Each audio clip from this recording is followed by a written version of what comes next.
Yeah, so you've received this briefing paper on gender diversity and the definition of a woman.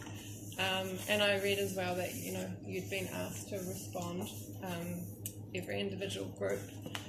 And I think that to develop a response to this paper, there kind of needs to be two related conversations that I had.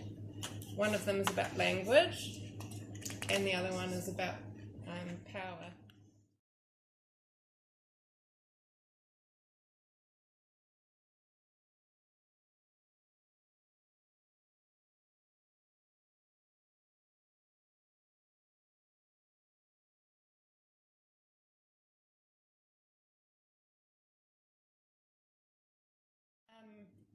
So obviously there's two related conversations about language and about power.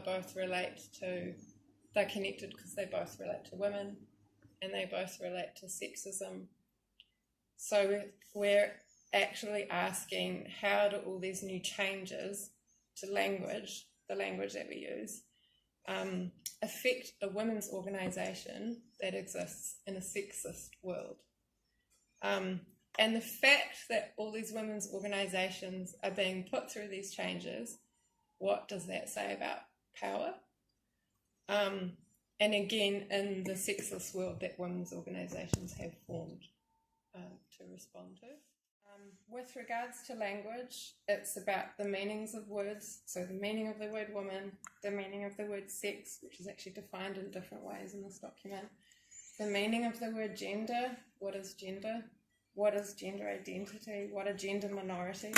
Things like that are important.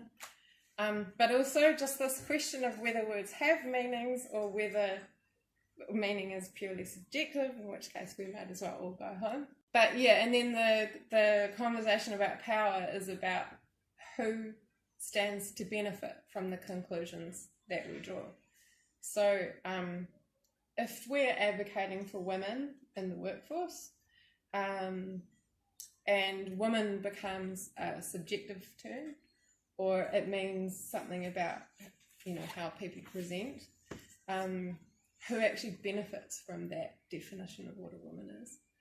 And versus if we're advocating for women in the workforce and we maintain a position that women are female, female biology is real, and sexism and oppression are based on that, who benefits from that definition? So that's an important thing to think about in relation to these kinds of processes that are going on.